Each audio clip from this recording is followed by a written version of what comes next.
Bismillahirrahmanirrahim. Alhamdulillahi robbil alamin va aqibatu lil muttaqin was salatu wassalamu ala khayri xalqihi Muhammadin va ala alihi va ashabihi ajma'in. Amma ba'd. Assalomu alaykum va rahmatullohi va barakatuh. Usad ibn Hudayr roziyallohu anhu Makkadan kelgan da'vatchi yigit Usad ibn Hudayr roziyallohu anhu Yasribga, Madinaga kelib da'vatini boshlar ekan. Bu Rasululloh sollallohu alayhi vasallamning da'vatini birinchi elchisi edi.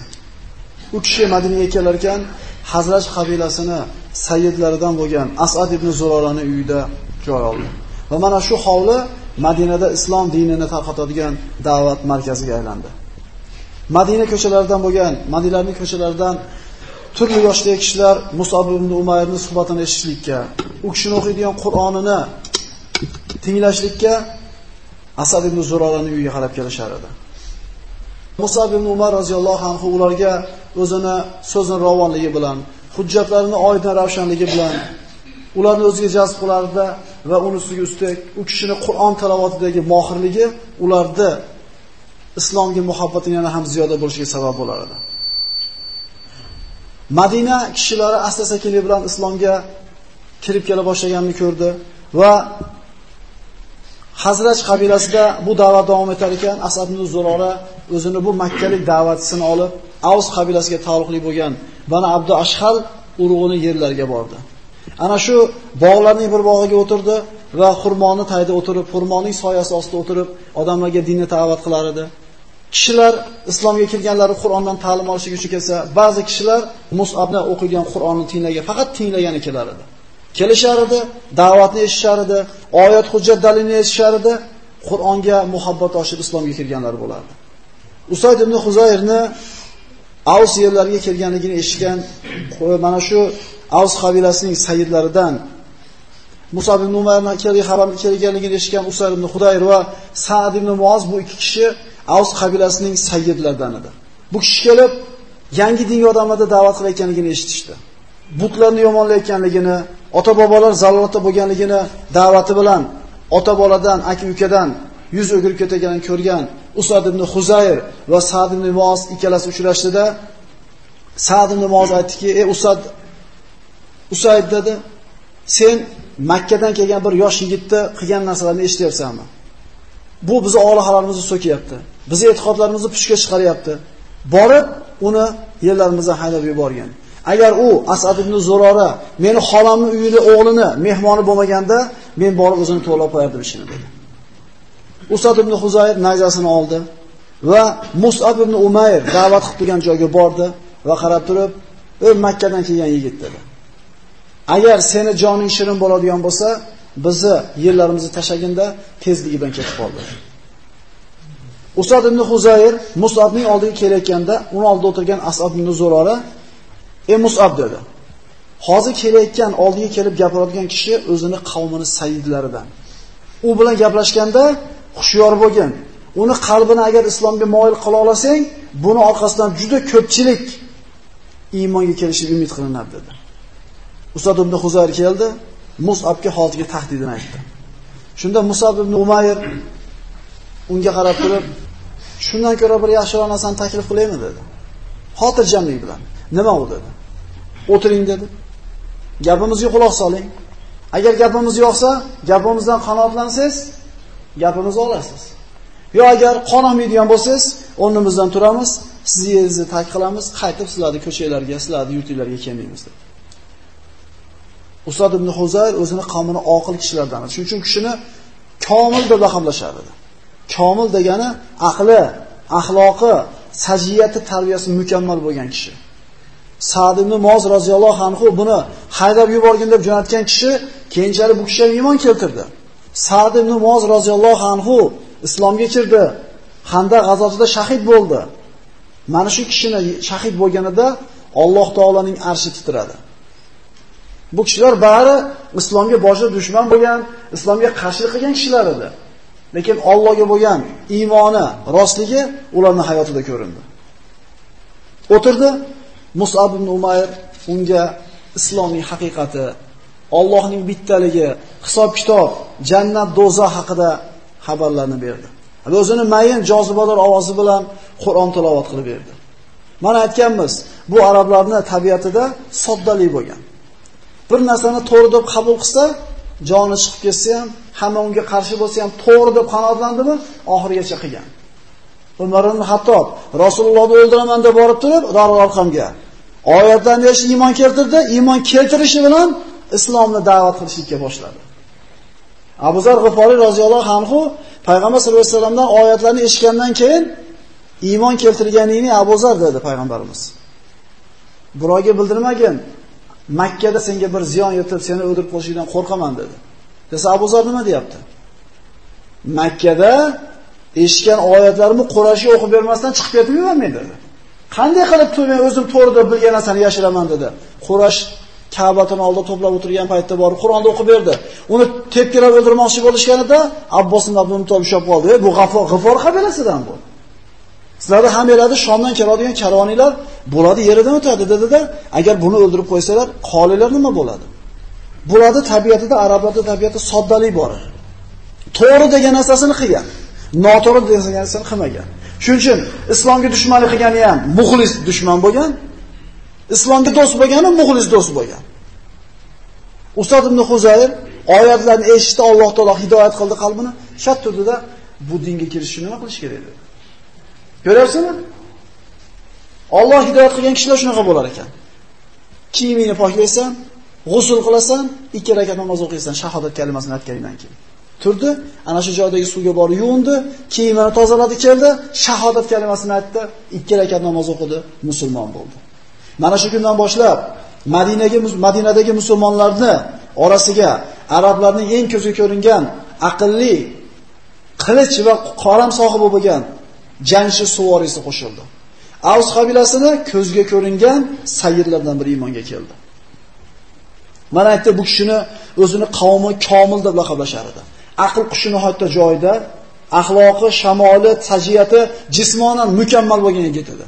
Shuning uchun bu kishini komil deb laqablashar edi. Ustoz ibn Huzayrning islomi Sa'd ibn Muozning islomiga sabab bo'ldi. Va Avs qabilasidan juda ko'pchilikni iymonga kirishiga mana shu ikkita qavmning sayyidlari sabab bo'ldi. Madina Rasululloh sollallohu alayhi vasallamga ko'chib kelib, islom mamlakatini barpo qilishlik binosiga mustahkam poydevor bo'lishga tayyor bo'ldi. Va Rasululloh sollallohu alayhi vasallam Madinaga ko'chib keldi. Qur'onga bo'lgan muhabbati Usad ibn Hudayrni Musab ibn Umardan birinchi marta eshitgan oyatlardan boshlab qalbida mana shu muhabbat paydo bo'ldi. Bu kishi yo qilich ko'tarib kunduzi jang qilgan mujohid edi, yoki tunlarda kitobda Allohning kitobini tilovat qilgan, qiyomlarda turgan rohiblardan edi. O'zini jozibada shirin mayin ovozi bilan Qur'on o'qiganda sahobalarning bir qanchalari kelib eshitib orom olishar edi. Rasululloh sollallohu alayhi vasallam Madinaga ko'chib kelgandan keyin payg'ambar sollallohu alayhi vasallamga bo'lgan muhabbati Qur'onga bo'lgan muhabbatidan kam bo'lmadi. Rasululloh sollallohu alayhi vasallam qachon ko'rsa, bir bag'rimga bosib payg'ambarimizni bir qo'llarini o'psam degan narsani niyat qilib yurar edi. Payg'ambar sollallohu alayhi vasallam ham unga mana shu niyatiga, mana shu muhabbatiga yarasha muhabbat bilan javob berardi. Kunlarda birida Usayd ibn Huzayr mana shunday bir tun, osuda tun, jimlik, yulduzlar charaqlab chiqib turibdi, shabada esib turibdi, qalbini Qur'onga tortdi. Uyining orqa tomonidagi bo'shliqqa o'tdi-da, kitobni ochdi, o'tirdi. O'g'li namdarada uxlar edi, uyini yonbosh tomoniga otini bog'lab qo'ygan edi. Kitobni ochdi, A'udhu billahi minash shaytonir rojim. Alif lam mim zalikal kitab la rayba fih. Baqara surasidan mana shu oyatlarni o'qishni boshladi. Qachoniki u va ma unzila min qablika va bil oxirati hum yuqinun degan oyatga kelgan paytda baylab qo'yilgan oti xurkishni boshladi. Tipirchilar bezovta bo'ldi. Ana shu baylab qo'yilgan qozg'in atrofida doira bo'lib aylanishni boshladi. Go'yoki uzib chiqib ketmoqchi bo'lgandek.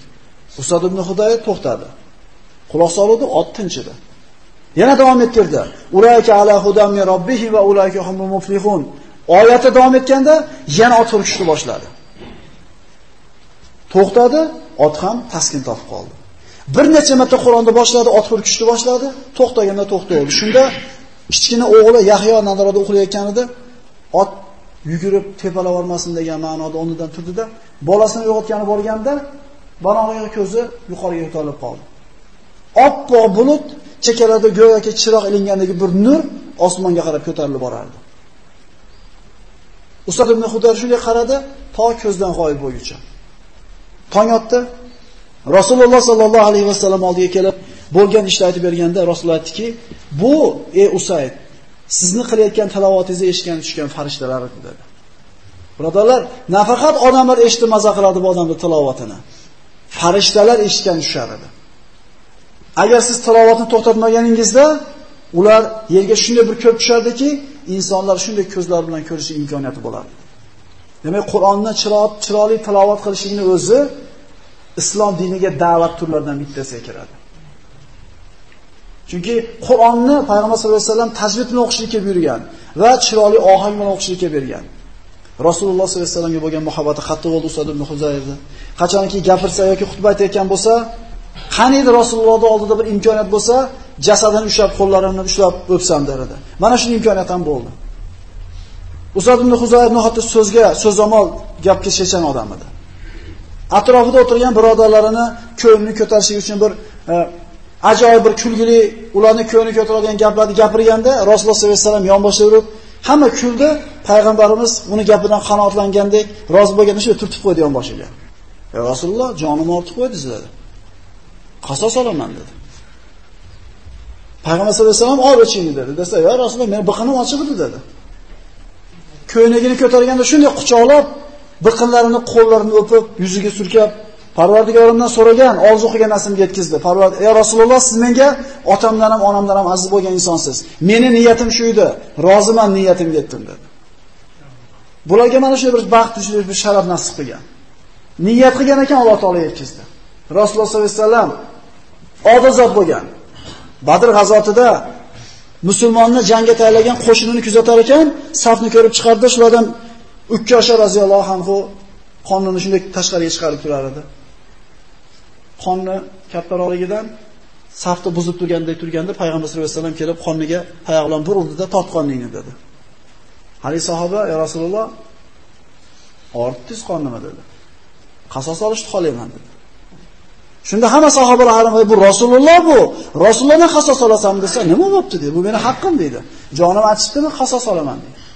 Rasululloh sollallohu alayhi vasallam tayoqni berganda meni qonim ochiq turdi dedi. Qonini ochib berganda o'pib yuzlariga surtiydi. "Nimaga bunaqa qilyapsan" desa, "Rasululloh ko'rib turibsiz, hozir jangga kiraman. Yo tirik qolaman, yo o'laman. Agar dunyodan chiqib ketadigan o'lim soatim yetgan bo'lsa, yuzimga oxirgi tekkan narsa sizning jasadingiz bo'lishini xohladim" dedi. Rasulullohga bo'lgan muhabbat shunday qattiq edi ularda. Usad ibn Huzayrni ham Rasululloh sollallohu alayhi vasallam qattiq yaxshi ko'rardi va o'zini qavmida egallagan mavqeini yaxshi bilar edi, buni qadrlar edi.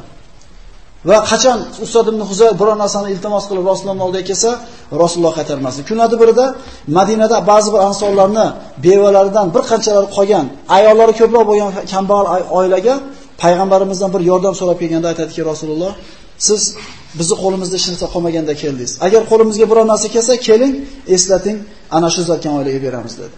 Haybar fathi bo'ldi. Payg'ambarimizga ana shu oila eslatilganda Usayd ibn Huzayrning hurmatini gapini yerda qo'ymadi va mana shu so'ragan oilaga inom ihsonlarni qildi. Usayd ibn Huzayrga qarab turib payg'ambarimiz: "Ey ansonlar jamoati, sizlarga Alloh taolo bir xayrli mukofotlarni bersin. Men sizlarni qachon ko'ribmanki, sizlar iffatli, ta'magir bo'lmagan xalq bo'ldinglar. Mendan keyin ta'magirlikka ro'baro bo'lasizlar" dedi. Rasululloh sollallohu alayhi vasallam vafot etdi. Hazrat Umar davrida bir g'azotdan tushgan g'anima o'ljalarining ichida Usad ibn Huzayrga bir kaltaroq, ko'rimsizroq bir ko'ynakni hadya qiladi. Qarab, haligini bir mensimagandek bo'ladi. Qarab tursa, muhojirlardan bo'lgan bir yosh bola etagini so'dirab, zo'r uzun ko'ylakni kiyib ketayotgan bo'ladi. Qarab turib, "Ha, Rasululloh aytgan edi, mendan keyin ta'magirlikni ko'rasizlar" degan edi. Dedi, hali bola eshitdi, Hazrat Umar yetkazib qo'ydi. Hazrat Umar keldida, "Meni zamonimda ta'magirlik bo'ladi deb o'yladingmi? Ey Usayd, men bu ko'ynakni ansor bir kishiga berganman Madinalikka. U sotib yoribdi, bu yosh bola puliga sotib kiyib yuribdi. Ta'magirlik degan narsa meni zamonimda bo'ladi deb o'yladingmi" dedi. Ya'ni o'zini makkalik Qurayshliklarga berib, bizni ansorlardan tortib qo'yadi degan narsa xayolingga borib qolmasin. Men ansorga berganman buni. Rasululloh sollallohu alayhi vasallam mana Makka fathidan keyin Hunayn g'azotida juda katta o'lja tushdi. Makkani fath qildi, o'zini shaharini qo'lga oldi. Endi Juda katta o'lja tushganda ko'proq makkaliklarga berdi o'ljani. Shunda ansorlar xafa bo'lganda yo'qolishdi. Ha endi Rasululloh biz bilan yashadi, endi kelib o'zining shaharini egalladi, endi o'shada qoladi-da, endi o'zinikilarga beradi-da, bizga bermaydi-da, bizni esdan chiqarib yuboradi degan narsa o'tdi-da, Sa'd ibn Muozni elchi qilib jo'natishdi. Ya Rasululloh, ansorlar mana qanday deyapti dedi. Siz o'zingiz nima deysiz? Sa'd desa aytadiki, men ham qavmimdan bitta odamman deydi. To'play ansorlarni deydi. Ansorlar to'planadi. Butun o'lja makkaliklarga qolib, men sizlar bilan Madinaga ketganligimizni kifoya qilmaydimi dedi. Sahobalar dod deb yig'lashdi. Ya Rasululloh, rozimiz, rozimiz. Ya'ni butun o'lja Makkaga tashab qo'yib, meni sizlar bilan ketganligim kifoya qilmaydimi? Ular ham odam bo'lgan, ular ham ko'ngliga har xil narsa kelgan. Lekin birodarlar, Rasulullohning hukmiga qo'l deb javob bergan. Usad ibn Huzay roziyallohu anhu mana shu voqeadan keyin, juda bir oz fursatdan keyin vafot qildi. O'lganida 4000 dirham qarzi qolar ekan yelkasida. Qarzlarni ustiga uchun farzandlari yerni sotishlikni niyat qilib turganda, Umar ibn Hattob, birodarimni, bola chaqasini birovlarning qo'liga qaratib qo'ymayman. Haqdorlarni chaqirib kelinglar dedi. Haqdorlar chaqirib keladi. Ana shu yeridan, hosilidan yilini 1000 dirhamga sotadi mevasini. Haqdorlar o'sha 1000 dinoriga, 1000 dirhamiga 1 yillik mevasini olishi hisob evaziga rozi bo'lishadi, yer o'ziga qoladi. Qur'on tilovatida peshqadam bo'lgan, tilovatiga eshitishlik uchun farishtalar tushgan ulug' sahobiy Usad ibn Huzayning hayoti mana shundan iborat. Da'vat turlari ko'p. Shulardan bittasi pul bilan, bittasi ilmi bilan, bittasi Qur'on tilovati bilan. Modomiki ixlos bo'ladigan bo'lsa, payg'ambar sollallohu alayhi vasallamni buyrug'iga labbe degan holatda chiroyli ovoz bilan tajvid bilan tilovat qilishlik, Allohning roziligi uchun bo'ladigan bo'lsa, shu ham da'vat yo'llaridan biri. Alloh subhanahu va taolo ularning hayotini ibrat olishga hamimizga nasib qilgan bo'lsin. Assalomu alaykum va rahmatullohi va barakatuh.